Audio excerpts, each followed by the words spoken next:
My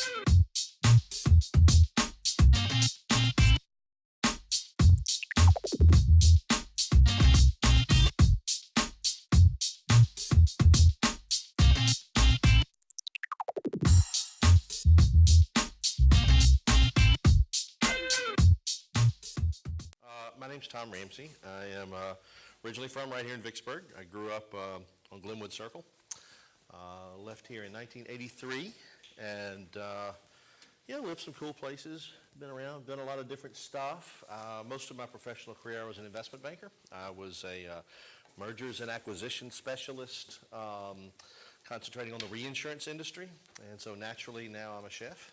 Um, I have 2 degrees in fine arts, which of course led me right into investment banking.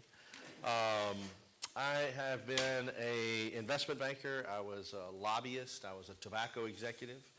And if I was going to continue on that career path and find a new job, I was going to have to go into like organ trafficking or black market diamonds or something horrible. So instead, I decided to do something I've always wanted to do. And 6.5 years ago, I started cooking professionally. I went to work for a friend of mine and made minimum wage, worked on the line, went home with pink hands and terrible knees every day, and I got my first paycheck, and I looked at it and I said, it's so cute and tiny. I told my friend Dan, I said, I just want you to know this is the first comma-free paycheck I've received as an adult. As an investment banker, I had a couple of paychecks with 2 commas. Most of them just had 1, but this one has no commas whatsoever, except separating Ramsey from Tom. And that was a while ago. So now I've got my own restaurant in Jackson. I'm working on opening a restaurant in Chicago, and done a little TV here and there, and working on more of that kind of stuff. And but mainly, I am the chef and occasional dishwasher and at La Fenestra in Jackson, which is right downtown. We're located right across the street from the governor's mansion in a really cool building. It was built in 1929. It opened 4 months before the Wall Street crash. It's a big 12-story building. It's one of the greatest examples of Art Deco architecture in Jackson. Gorgeous space. It's called La Fenestra, which means the window. That is not Mexican, or people say Mexican for the finest. It is Italian for the window. We have floor-to-ceiling windows that go around three sides of the dining room, and it's a little bitty place. We only seat.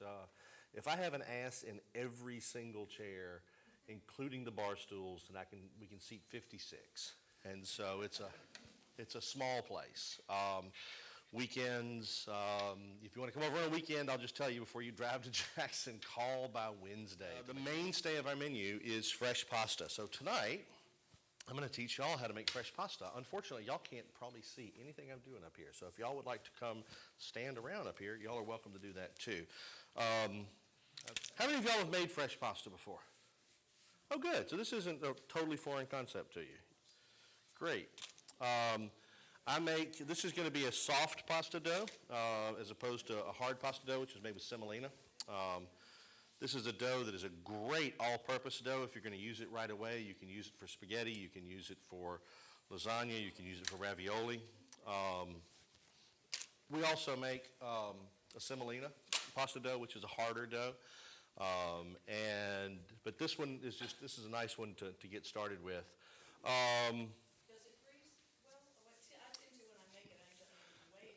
The pasta freezes great. The dough freezes terribly. The reason is it's made with milk. So when you freeze it, it turns black. So a lot of people say, the old Italian way to do it is don't use a bowl. You make the little volcano well on the table. The reason they say that is because in Italy, when their grandmothers and great-grandparents and all that were making this stuff, they were so poor that they literally couldn't afford a lot of bowls. And so there's no magic about not using a bowl. I use a bowl because I don't like to slop eggs onto my feet. But we could be all fancy and make this on the tabletop if we wanted to, but then again, I just don't want to clean my shoes. So we're going to make it in a bowl. So you start with a big bowl. I have pre-measured all of this stuff. So when I make pasta, I make it by weight, not by volume. And so I've got, well, I say I have. This lady in here that cut them for me has got recipe cards for y'all. So, did she bring them in here? Oh, yeah, here they are. Yes, feel free to pass them around. I don't have to refer to that card anymore because I do this every day. So we start with 1,000 grams of flour. And I just use all-purpose flour. You can use double auto cake flour or whatever you want to use. But as much as we go through and as fresh as we make it, it's really not that much difference. I don't. Yeah, I just use just regular all-purpose flour.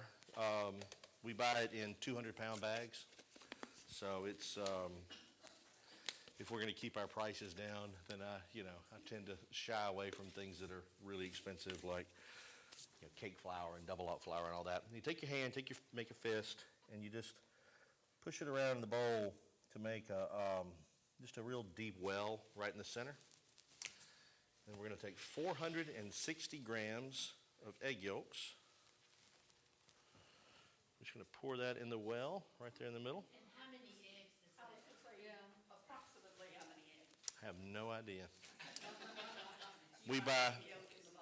We buy liquid egg yolks. Just the sheer volume we do in this. It's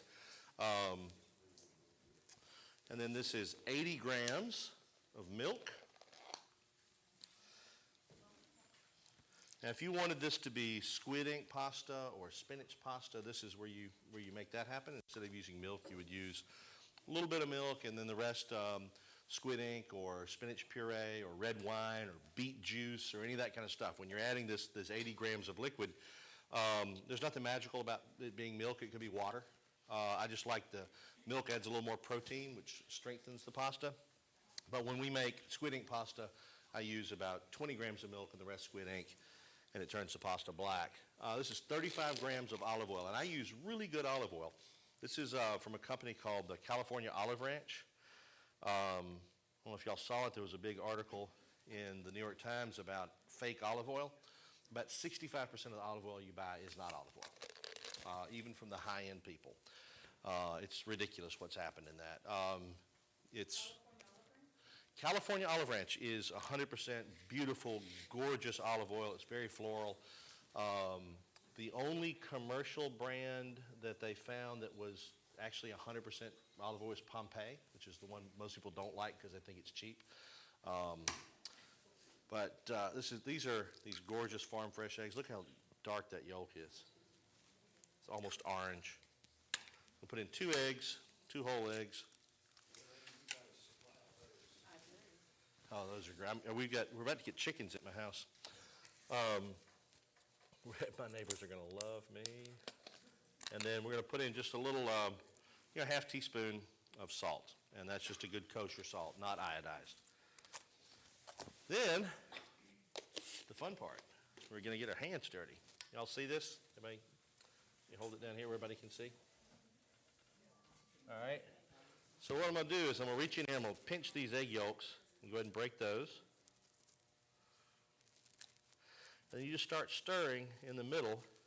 And once you get everything all incorporated in the center, then you just start taking your finger and going just around the outside of where the yolks, where the liquid is. And you just scoop a little bit of liquid into the center at a time. And keep stirring it. It'll start to thicken. Every time you add a little bit more liquid, a little bit more flour into the liquid. Yeah, come on up here. Y'all don't be shy. I don't bite very hard. Yeah, y'all see this? See how it's coming together? Can you do it on a mixer? I wouldn't. I said, can you? I know you can't. You would. Oh, I'm sure there's a way to do it. I don't know what would tell you to stop, because it's such a tactile thing to get it right that a mixer isn't going to give you the feedback that your fingers are going to give you, and a mixer is not going to really, a mixer can go as fast as you tell it to go, right? but it's not going to know when to fold something over on top of itself or to look for the little problems you can have when the dough starts coming together. All right, so now, every day. And maybe not this exact bowl. I do have another bowl. Sometimes it's in this bowl. All right. Yeah. All right. So now that there's no more liquid left, all right, there's a lot of flour and no more liquid. I'm just going to reach over here, get a little bit of flour, put it on my table, just dump it out right there. That's right. Put this right here. So now what we're going to do, you've got this big mess here. We're just going to start folding it together. And this is where everybody wants to shortcut it, because this has to go on for 10 minutes. And if you don't do it for 10 minutes, you will, yeah. The only problem with the dough hook is you don't know when to stop. And if you overwork it, you end up with more flour it picks up off the board. And it's going to come together and be really silky in a minute. We're going to keep doing this until it is, because I'm going to use it. And you just keep folding it over and pressing it for 10 minutes. You see how the color of this has changed? From being all chalky, and now it's getting a lot smoother and yellow. It starts to feel silky. If you could feel this right now, when you first start out, it feels lumpy and chalky, and then you'll start to feel it get elastic and silky. Yeah, it'll start to pull all of the dough off of my hands. And what I like to do to kind of, the way I clean my hands when I do this, is I just grab the dough and roll my hands over into it, and it'll start pulling all the dough off my end users. Anyway, there we go. That is pasta dough. So, what you do is you wrap it up really, really tight in saran, or if you have a vacuum machine, if you have a vacuum sealer, that is absolutely the best thing to do with it, is vacuum it. And put it in the fridge for 45 minutes, and or as much as overnight. And when it rests, what's happening to it is, this evil thing here called gluten, okay? What happens is, glutens are a protein, and it's a protein that's essentially constructed when you have, when the wheat and the eggs and all that kind of stuff starts getting together, it makes the glutens break off, and it forms long strands.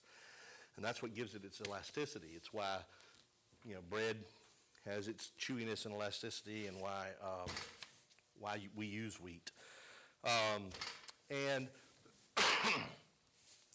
so when you're kneading it, you're compacting all of these protein strands, and they're binding. And the proteins are binding with the carbohydrates, and they get all knotted up. And when you wrap it up and put it in the fridge, what happens is those protein strands unwind and relax. And if I tried to take this dough right here, right now, and cut it and roll it out, every time I roll it, it would pop right back, because the proteins are all bound up. So if you get your dough out and you try to start working with it, and it's real unwieldy and it won't let you flatten it out, just put it back in the fridge. All right. Now, we're going to roll it out. We're going to take a little bit at a time, just cut it with a bench tool. I'm going to make a snake. That's the easy part. I'm going to make a log like that. And flatten the ends. So you got something that's kind of uniform there. It's flat on the ends, about a uniform width. You take the palm of your hand and you just press it down and flatten it out until you get, I call it a crouton. And you get about a crouton, and you get a roll. This is a French rolling pin. You can use a flat rolling pin, or you can use one with the handles. I just prefer a French pin. I've worked with them longer. I get a better grip on them. Take the French pin, start in the center, and you just press and roll. And you always want to work on a well-floured surface so this stuff isn't sticking. keep flattening it out. If your apron is clean, you can put your hip on it and stretch it.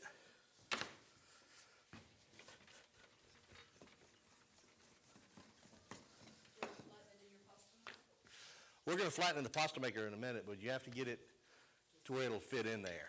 You can't just stick a ball on the top of this thing. And this little KitchenAid mixer, this is what I use in my restaurant. I make a ton of pasta with that little thing. All right.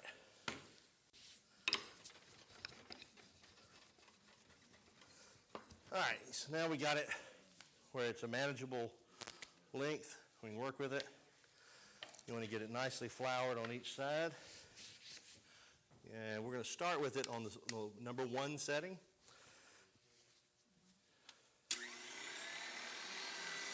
And we're going to flatten and laminate.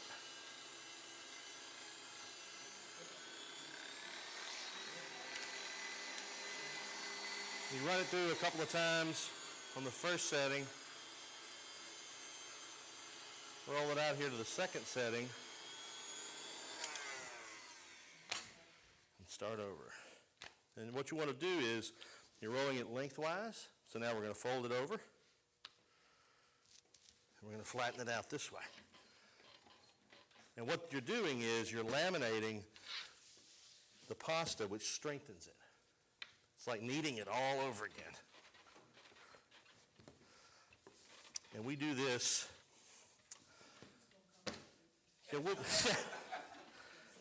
Yes.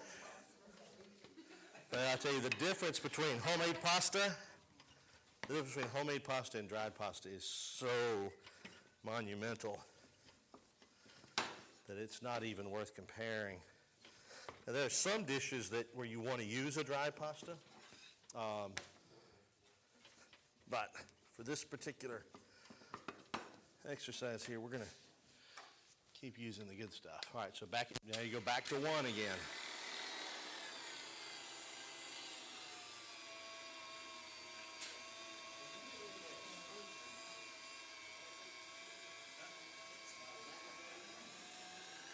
All right.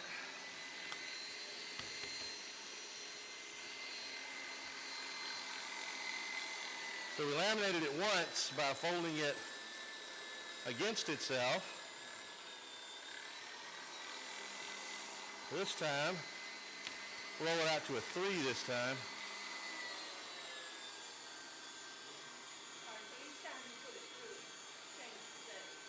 On the first ones, and the later ones, I'll run it through in the same setting 2 or 3 times. You want to make sure it stays floured. Don't want it to get sticky.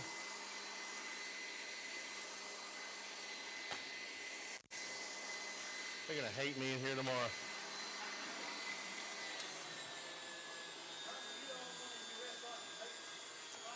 No. I have about 3 or 4 different people that know how to do this. All right, now I'm going to laminate it one more time, but this way is a lot easier. We're just going to fold it back on itself like that. So we laminated it one way, where we folded it all over and did it, long ways. Now we're just going to laminate it back on itself.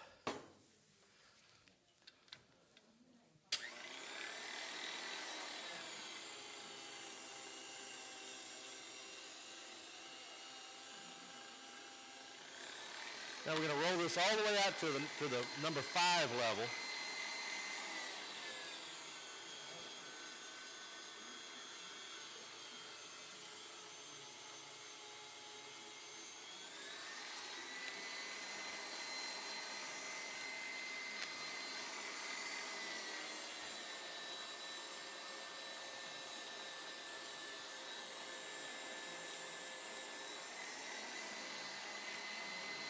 And every time it's just making it a little bit thinner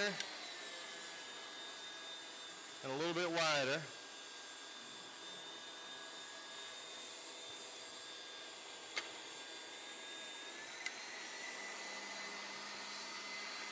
When you get to like 4 and 5, I like to run it through those levels just a few times. And since we're going to be making essentially spaghetti tonight, we'll roll it out to a 5. If we were making capellini or angel hair, I'd roll it out a lot thinner. If we were making ravioli, I would stop at 5. You'll just kind of get used to it as you make it. You know, it'll tell you what it wants to do.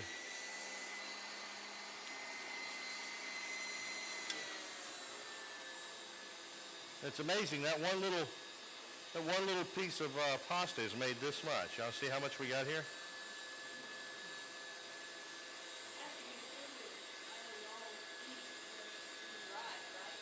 We're not going to dry it at all. We will not be drying this. You would dry it to store it, and we're not going to be storing it. It's real pliable. It's real easy to work with. Is that a 16th of an inch thick now? You know, it's a lot. You know, it's like a couple of millimeters. It's like 5 millimeters. It gets really, really thin, and see how much we got? Look at that. See how much that made?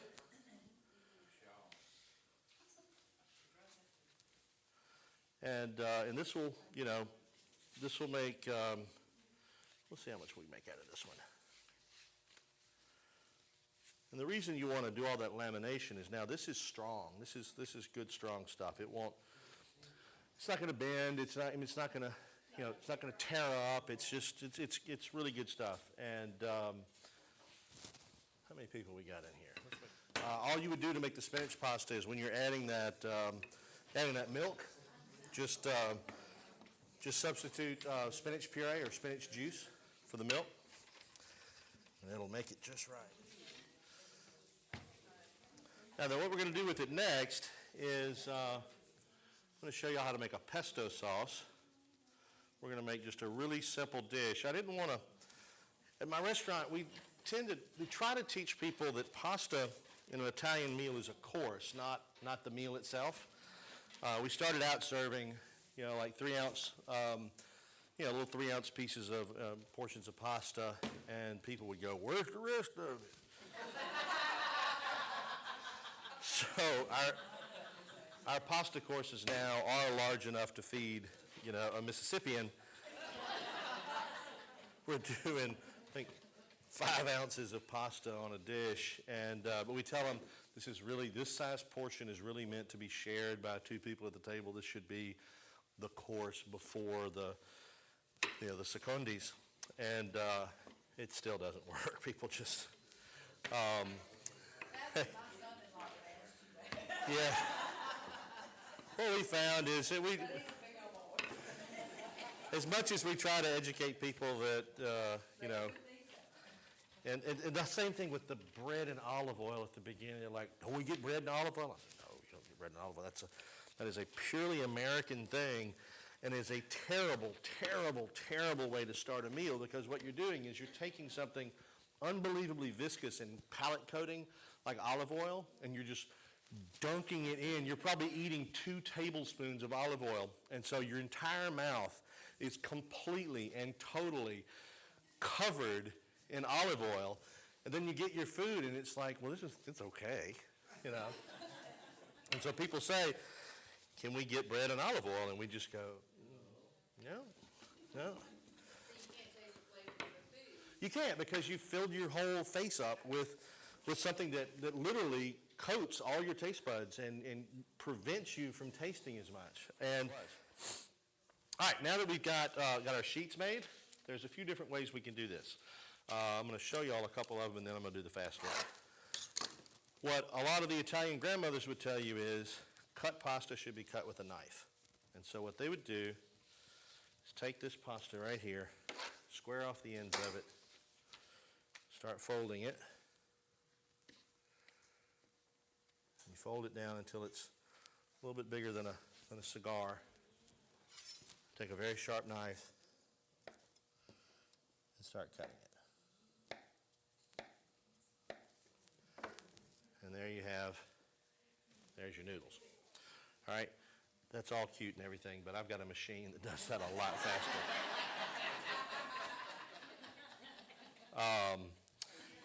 It does it a lot faster. It does it, it's more accurate than I am. Just use a pair of scissors, turn the machine on.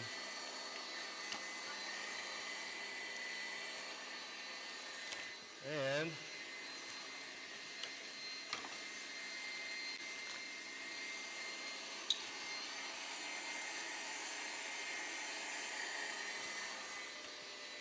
there we go.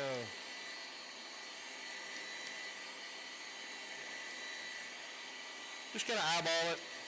Yeah, this is, once it's in a plate and it's twirled up on a fork, you're not going to know if that's 11 inches or 14 or...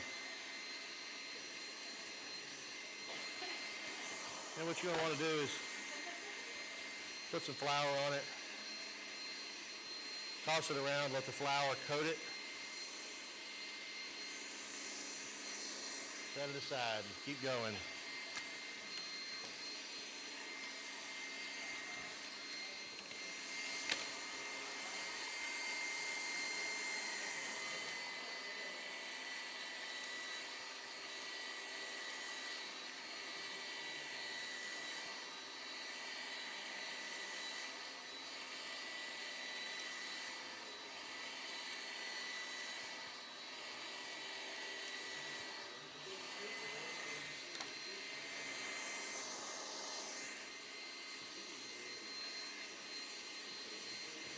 Oh yeah, we call it our pasta dungeon. We have a room down in the basement where we make all our pasta, because my dining room and kitchen are just so tiny that there's literally no room for anybody to watch this.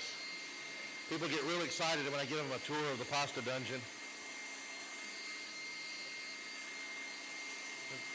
With that new movie, 50 Shades of Grey, I say dungeon and people get real excited. I tell them we're doing 50 shades of pasta down there. I didn't bring any with me, but usually I would use semolina instead of all-purpose flour for this. Because semolina will let it hold for a few hours in semolina. It won't hold that long in all-purpose flour. But we're about to cook this right away, so it really doesn't matter.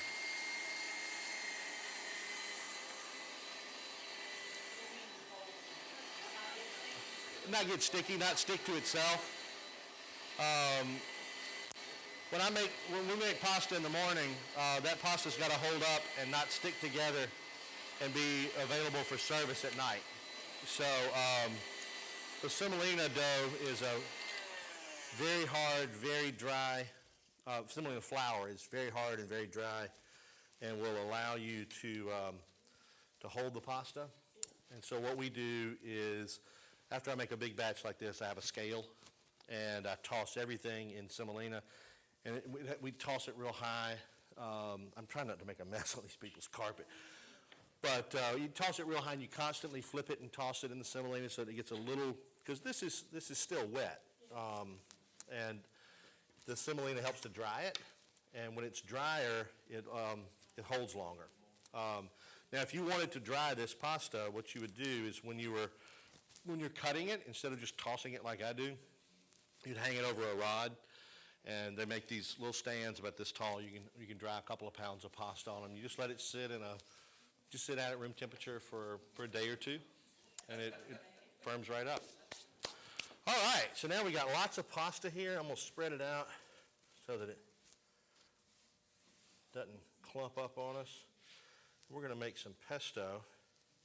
A lot of people automatically think of pine nuts when you mention pesto. Right now, pine nuts are really good pine nuts are as expensive as depleted uranium. So I just quit using it. It's just nobody would pay for what you would want. And bad pine nuts or cheap pine nuts are not fully dried, and so when you make sauces with them, they get gummy and they get waxy and they're just terrible. And but because pesto has become so popular, people have pushed the pine nut makers to really overproduce the pine nuts, and so what you're getting are not quite finished pine nut products, and so they're If you're paying anything less than $18 to $20 a pound for them, then you're buying stuff you shouldn't buy.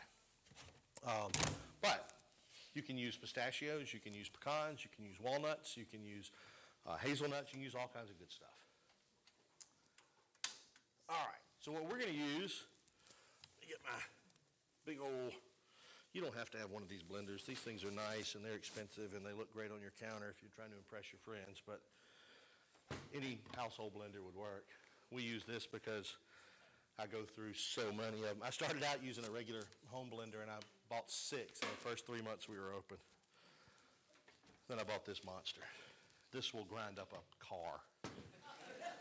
It really will. It's brutal. So what we're going to do is I've got some basil. Everybody thinks of pesto as basil. That is not a hard and fast rule. I like to use some basil, but I also use a bunch of other green stuff. I've got spinach. I've got carrot tops. When we buy carrots, we buy from a great little farm, and they're just gorgeous carrot tops. I got some arugula to give it some little pepperiness. And so we're just going to take some basil, just pack it down in there. And let's put some spinach in there to give it a little earthiness.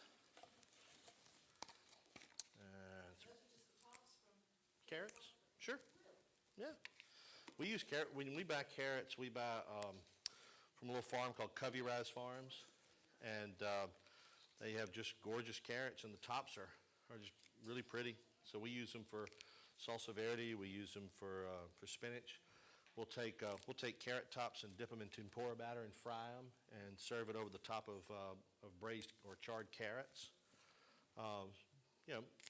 You taste it. They taste like carrots. We don't really throw much of anything away. We use our shrimp shells when we buy shrimp to make shrimp stock and seafood stock. When we're cutting vegetables, all of the paper off the onions and the root ends of the onions and the bulb ends of the onions go in a big bin, and same with pretty much anything. The skins from the garlic, the ends from leeks or bottoms of celery, or anything that we're cutting a vegetable, the pretty stuff goes over here, and then the rest of it just goes in this big tub, and we boil that down into vegetable stock. We do that about once a week. Same thing with chickens. When we don't buy chicken parts, we buy whole chickens. And so we take the bones and roast them. And when the bones are nice and brown, we throw them in with all the end pieces of the vegetables and make chicken stock. When we cut fish, we buy in whole fish. We cut the heads and take the heads and the bones and the tails and the fins, put them in a big pot with water and fennel, and make fumet. We ain't messing around, all right? All right, so I got a bunch of green stuff in here. I'm going to put in some garlic. This is raw garlic, so you don't want to put in a whole lot. If you're using roasted garlic, you can use a little bit more. How many of y'all take garlic and stick it in a jar of olive oil and keep it in your house? Y'all don't do that? Good. Thank God. That will give you botulism faster than you can imagine. And I see it in people's kitchens all the time. They'll take a bottle, they'll fill it up full of garlic and cover it in olive oil because they think they're going to get garlic olive oil, and what they get is really, really terrible food poisoning. You can do that with pickled garlic. Pickled garlic, after it's been pickled, there's no water left in it. It's just vinegar left in the garlic. You can do it with pickled garlic, but for God's sakes, don't do it with raw garlic. This is just a little red chili flake. Put some of that in there. We're going to adjust all this stuff later. I have no idea how much we're putting in. We're just going to eyeball it and figure it out as we go. This is really great olive oil. Let me put some in here. I'm going to pass it around and let y'all smell this. This is what? Yeah, this is California Olive Farm. Let y'all pass that around and smell it. This got like 6 levels of... Yeah, this is, yeah. Isn't that great? I'm not sure who has that stuff, but you can go online and buy it. But that's like the lowest level. They got what they got labeled every day. Yeah. When you're cooking, don't use extra virgin olive oil. It's pointless. What you're paying for in extra virgin olive oil is that great smell that you get right there, and all those aromatic qualities, all of which burn off at 300 degrees. When you're cooking, we use a blend of 20% pomace oil, 80% canola oil. But pomace olive oil, pomace olive oil, which is like the third pressing, that's perfect to cook in. You just can't get it real hot. But extra virgin olive oil, I see all these cooks on TV telling you to use extra virgin olive oil. They must be on a payroll from somebody, because it is really, really, really pointless to use extra virgin. You can, we use extra virgin olive oil right before every dish goes out of my window. I squirt some olive oil on it. Even the desserts. I mean, chocolates, bread pudding, everything gets a little olive oil on it. All right, we're going to squeeze some lemons into here. So we got green stuff, we got olive oil, now we got lemons.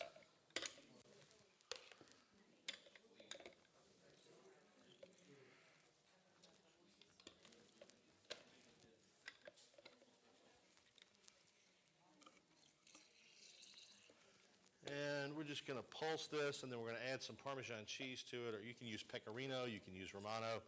Any hard cave-aged cheese would work fine.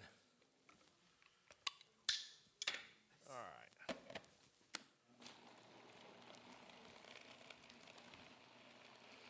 Let this go for a second. Doesn't it smell great? Smells great.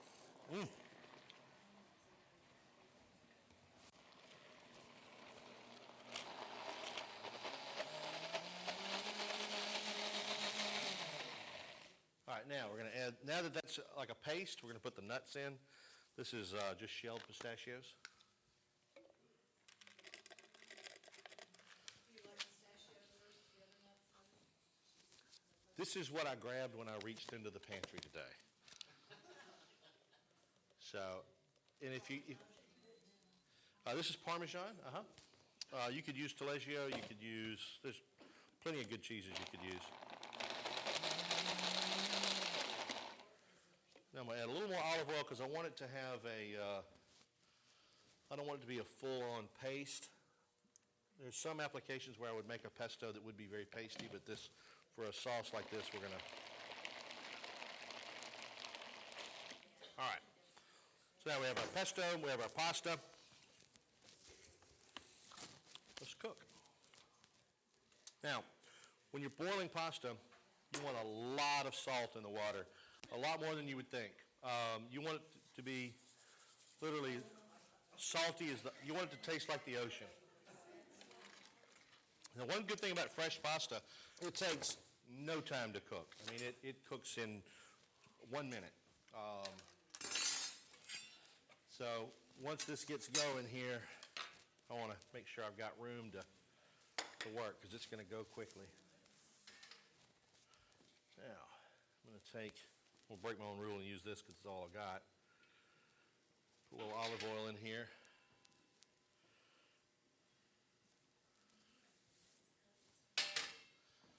Now I want to flavor this oil a little bit, so I'm going to take a couple of garlic cloves, just throw it in there. I'm going to take those out as soon as they start to brown a little bit. I just want to use them to flavor the oil real quick. All right, we've got water starting to boil here.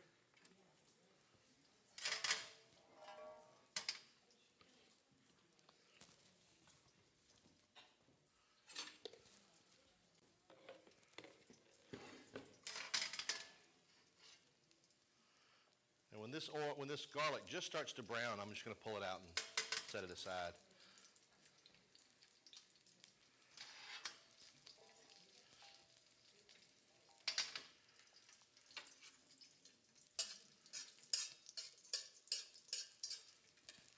Can you smell it?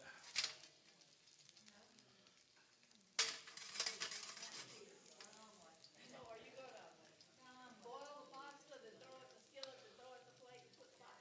That's it. Well, the sauce will go into the skillet. It's a very American thing to put a naked-ass pile of noodles on a plate and then put some sauce on top of it. That is a completely foreign concept. As a matter of fact, you don't usually see a lot of meat in your pastas, and you never see like a big glop of sauce on top of anything. The sauce is there to enhance the flavor of the pasta, but a pasta dish is about the pasta. It's not about the sauce, and that's something that I don't know if it's a Mississippi thing or if it's an American thing, or that people think of pasta as the vehicle to get some meat in their food hole. And that is not what pasta is about. Pasta dishes are about the pasta itself. What you want to taste is this. See how long it took us to make this? You want to taste that. You don't want that just to be a delivery vehicle for a bunch of meat, right? So we're just going to take a big handful of this. See, it's already starting to stick together. All right. Drop it right in here.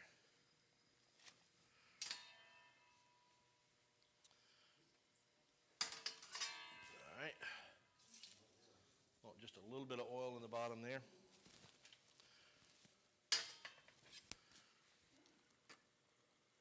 This is coming together.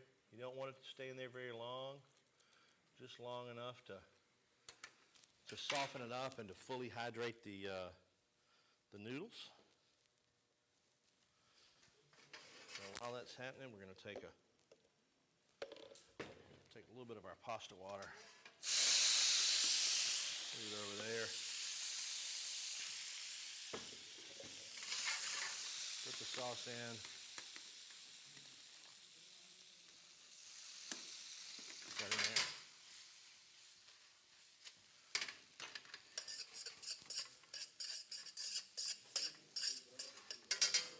Now, if you want to do this the fancy restaurant way, either use a fork. I use tweezers all the time, but you set your ladle down in the pot. You come across the noodles with either a meat fork or a pair of tweezers.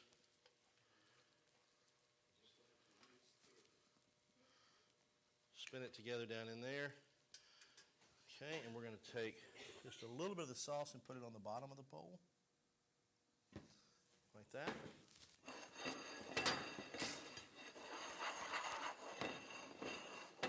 Spin it around. We're going to take this and just go right on top of it like that. See how pretty that is? Put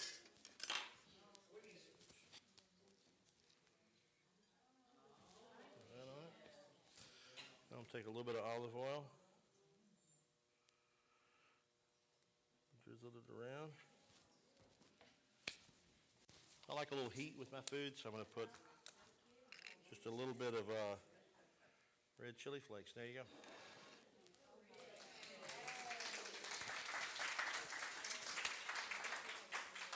Now, if y'all are hungry, I'll make a bunch of this for y'all. What do you say?